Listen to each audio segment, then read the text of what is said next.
नमस्कार, मैं अशोक कुमार पांडे। स्वागत है आपका द क्रेडिबल न्यूज पर। सबसे पहले तो भारतीयों को, हिंदुस्तानियों को बहुत सारी बधाई, क्योंकि एक बार फिर से कमर्शियल गैस सिलेंडर का दाम बढ़ गया है।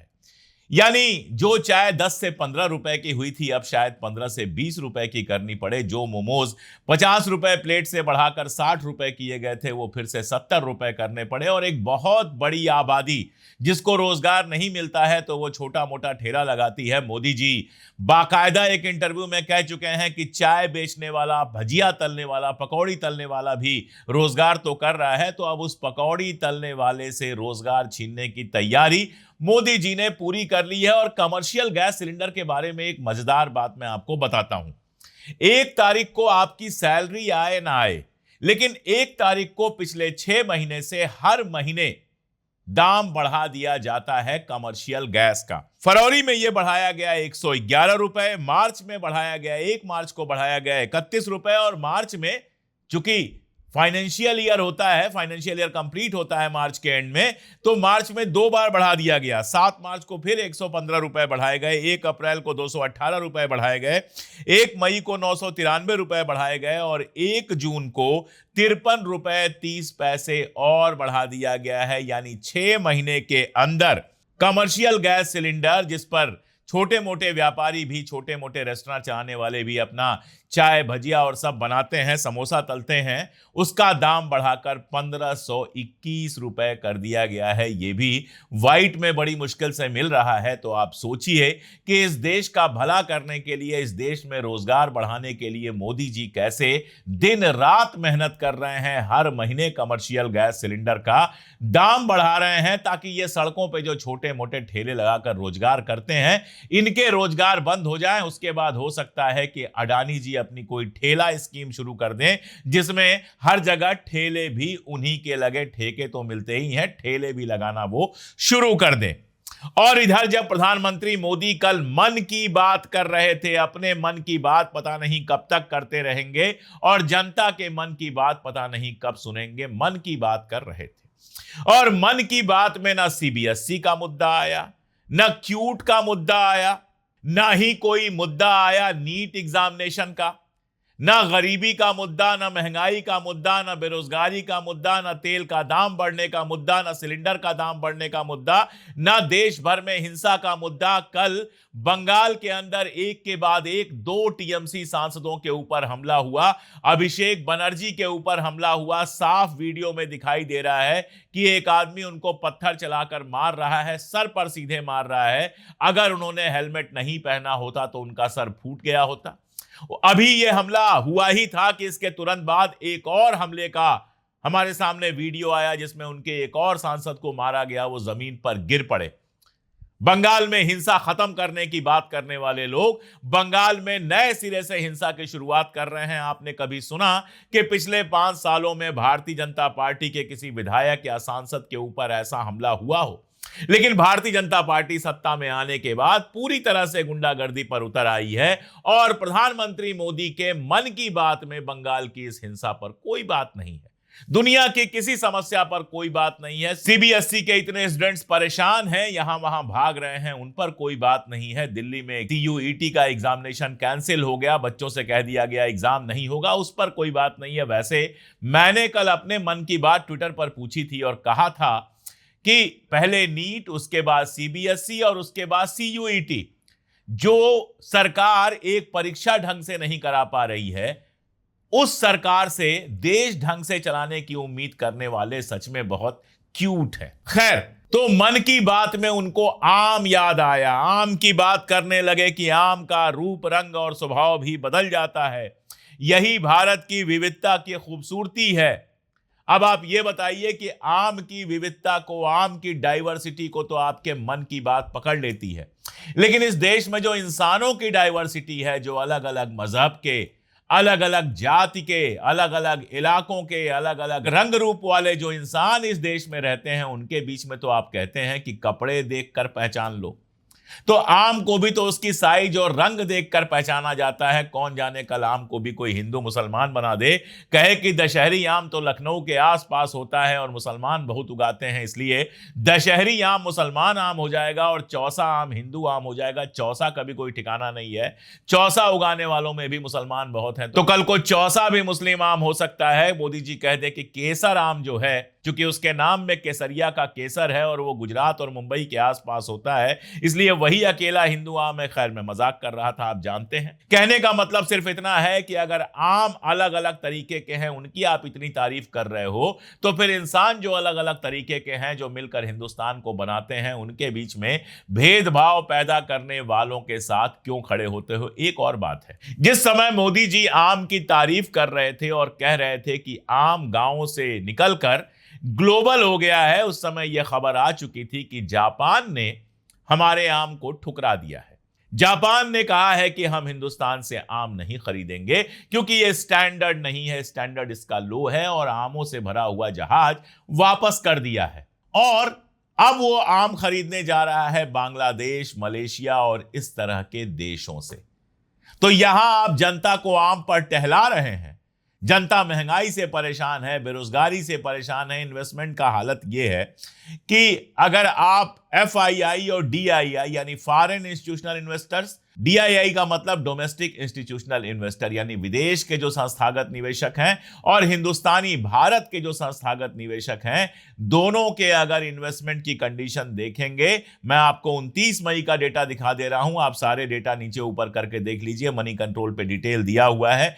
लगातार वो माइनस में है। 29 तारीख को निफ्टी पर -359.40 और सेंसेक्स पर 1092.06 की गिरावट देखी गई। FII और DII दोनों में यानी विदेशों से इन्वेस्टमेंट आ नहीं रहा है। आपका आम खरीदने से मना कर रहा है। जापान कह रहा है लेवल लो है, स्टैंडर्ड लो है इसका। चाइना आपसे चावल खरीदने से मना कर रहा है, कह रहा है उसका स्टैंडर्ड लो है। जाने कितने चावल से भरे जहाज चाइना ने लौटा दिए। चाइना हमारे चावल का बड़ा इंपोर्टर है। अगर वहां चावल बंद हो गया, वहां चावल की खरीदी बंद हो गई, ईरान में पहले से जंग के चलते चावल की खरीदी बंद हुई है, तो समझिए चावल का किसान परेशान हो जाएगा। उसका माल विदेश में नहीं बिक रहा है, और आम विदेशों में नहीं बिक रहा है, जापान में नहीं बिक रहा है, तो आम के किसान की गत लगनी बिल्कुल क्लियर है। एक तरफ यह चल रहा है कि विदेशों से हमारा माल रिजेक्ट हो रहा है। वैसे तो आप ऐसी कोई चीज बनाते नहीं जिसके बिना दुनिया में कोई परेशानी पैदा हो। आप जरा सोच के देखिएगा। आप सुबह उठते हैं, हाथ में मोबाइल लेते हैं, विदेश का बना हुआ। मोबाइल पे फेसबुक चलाते हैं, विदेश का बना हुआ। मोबाइल पे ट्विटर चलाते हैं, विदेश का बना हुआ। मोबाइल पे यूट्यूब देखते हैं, विदेश का बना हुआ।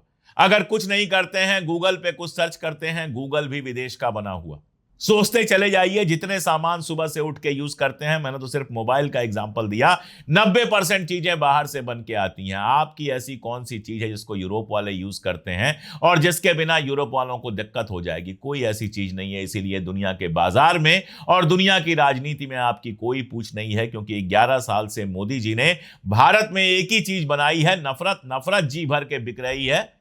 नफरत का पागलपन दुनिया भर का है। CBSE नीट का हल्ला हुआ तो अंजना ओम कश्यप आकर यूट्यूबर टीचर्स को कोसना शुरू कर दी कि नॉलेज नहीं है उनके पास। अंजना ओम कश्यप जी के पास कितनी नॉलेज है सब जानते हैं। सब जानते हैं कि ये वही अंजना ओम कश्यप थी जिन्होंने ऑपरेशन सिंदूर के दौरान अपने चैनल पर बैठकर फलाना गिरफ्तार हो गए, फलाना शहर पे कब्जा हो गया, पी बज रहा है, पो बज रहा है, सायरन बज रहा है, सारी नौटंकी मचाई, और उस नौटंकी के चलते दुनिया भर में हमारी कितनी बेइज्जती हुई। लेकिन सरकार को बचाने के लिए कोचिंगों के ऊपर हमला हो रहा है। खबर यह आई कि इलाहाबाद में 2 कोचिंग्स ऐसी थी जिनके संचालकों ने प्रदर्शन में हिस्सा लिया था, उनके ऊपर ताला लगा दिया गया। पूरा IT सेल लग गया है, कोचिंग्स के पीछे बंद करवा दो। अरे तुमने स्कूलों की हालत ऐसी कर दी कि वहां पढ़ाई लिखाई नहीं होती है। स्कूलों में सिलेबस बदलने और नौटंकी के अलावा तुमने कुछ नहीं किया, और इसकी वजह से कोचिंगें चल रही हैं।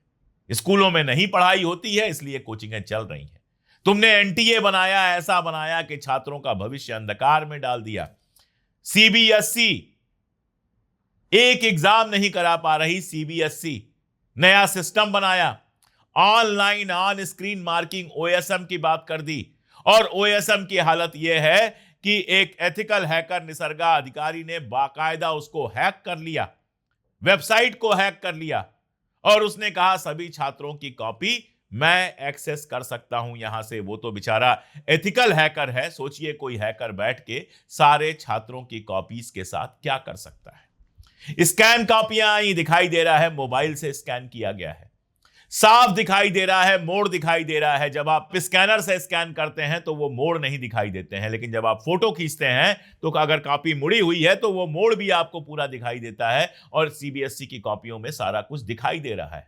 बच्चे रिसर्च कर करके ला के दे रहे हैं कि ऐसी कंपनी को दिया गया जिस कंपनी को ठेका देने के लिए अपनी जो शर्तें थी वो सीबीएसई को नीचे करने पड़ी। तमाम छात्रों का भविष्य दांव पर लगा दिया गया, लेकिन हमारे नरेंद्र मोदी जी आम की तारीफ में मन की बात कर रहे हैं। मेलोनी जी को आम नहीं चॉकलेट देके आए थे, टॉफी देके आए थे। अरे कम से कम आम ही लेके गए होते, केसर का एक बढ़िया पैकेट लेके गए होते, चौसा का एक बढ़िया पैकेट लेके गए होते, कम से कम आम की डिमांड शायद बढ़ जाती यूरोप में। लेकिन खैर मोदी जी हैं, उनको मन की बात करनी है और सुनना उनको है जिनके पास दिमाग खाली है। संबित पात्रा पेड़ से आम तोड़ के खा रहे हैं और वो खबर बन जा रही है। मतलब इसके पहले भारत में कोई जानता ही नहीं था कि आम पेड़ पर होता है। हम लोग तो ये जानते थे कि फैक्ट्री में आम बनता है, मोदी जी की कोई फैक्ट्री होगी, सॉरी मोदी जी की नहीं, अडानी जी की कोई फैक्ट्री होगी, वही आम बनाती होगी। अरे भैया, हिंदुस्तान गांवों का देश है, हर आदमी जानता है पेड़ से आम तोड़ के खाया जाता है। यह अलग बात है कि आम का दाम भी वहां पहुंच रहा है कि आम आदमी के लिए खरीदना मुश्किल हो रहा है, वो छोड़ दीजिए। लेकिन संबित पात्रा पेड़ से आम तोड़ते हैं और उसकी वीडियो, उसकी फोटो जो है खबर की तरह पेश की जाती है, वैसे ही जैसे नरेंद्र मोदी मंत्रियों को बिठाकर कहते हैं कि पानी ज्यादा पिए, घर से बाहर कम निकलिए, और यह भी खबर बन जाती है। और ये गोदी मीडिया सवाल पूछता है यूट्यूबर से, ये गोदी मीडिया सवाल पूछता है यूट्यूब के टीचर से जो कम से कम मुफ्त में पढ़ा तो रहे हैं।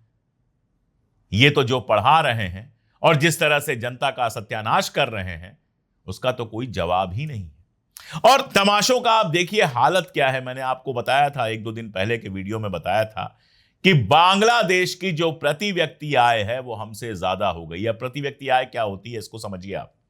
मान लीजिए कि एक परिवार है 10,000 रुपए कमाता है और 10 लोग रहते हैं तो उसकी प्रति व्यक्ति आय हुई 1,000 रुपए।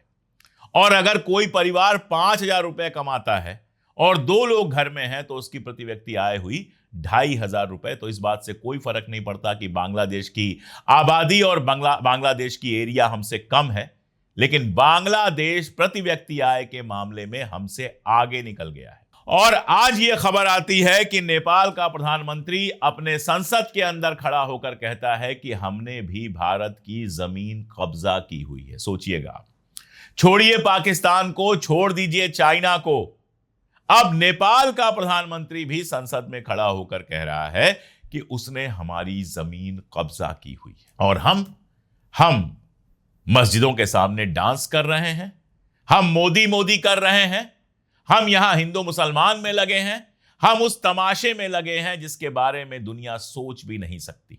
देश को इतना पीछे पहुंचा दिया गया है कि 15 साल पुराना वाला भारत बनाने में भी कई दशक लग जाएंगे।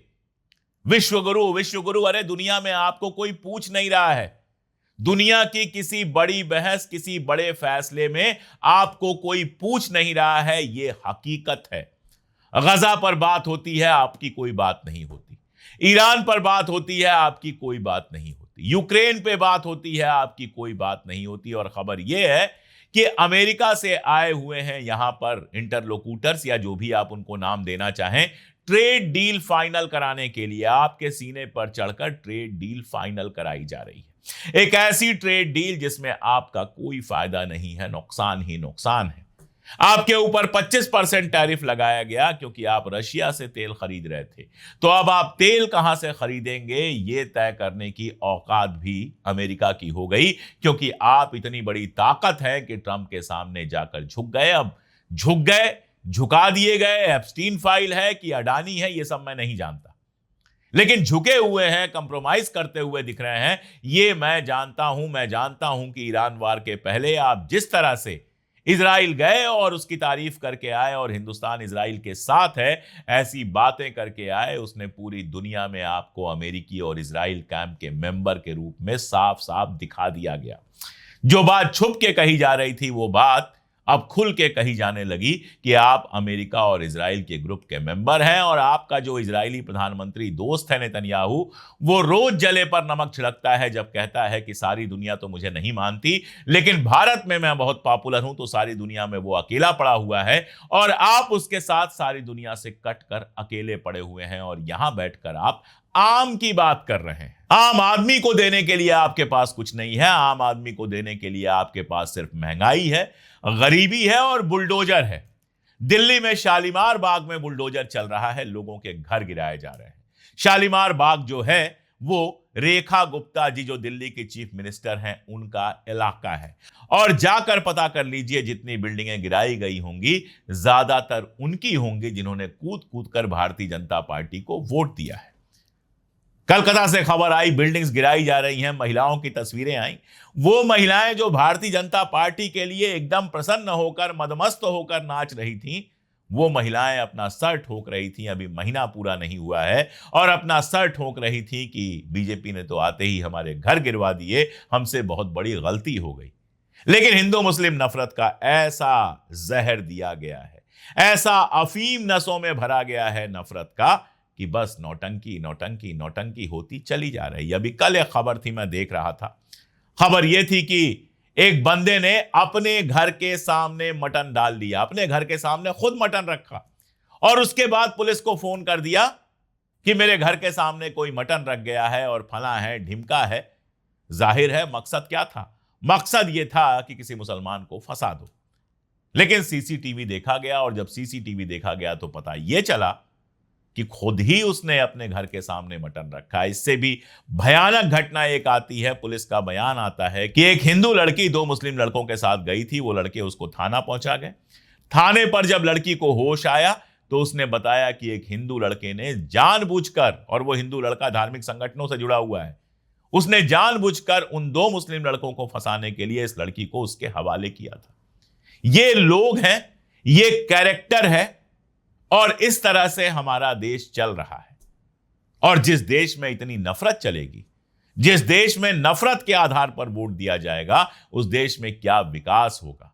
भारतीय जनता पार्टी के एक नेता का बयान वायरल हो रहा था जिसमें उसने कहा कि चुनाव डेवलपमेंट से नहीं, विकास से नहीं, तिकड़म से जीते जाते हैं। बिल्कुल सही कह रहा था। 13-14 साल से इस देश में तिकड़म ही तिकड़म चल रही है और उसी तिकड़म को छुपाने के लिए कभी आम का सहारा लिया जाता है, कभी गर्मी का सहारा लिया जाता है, कभी कुछ।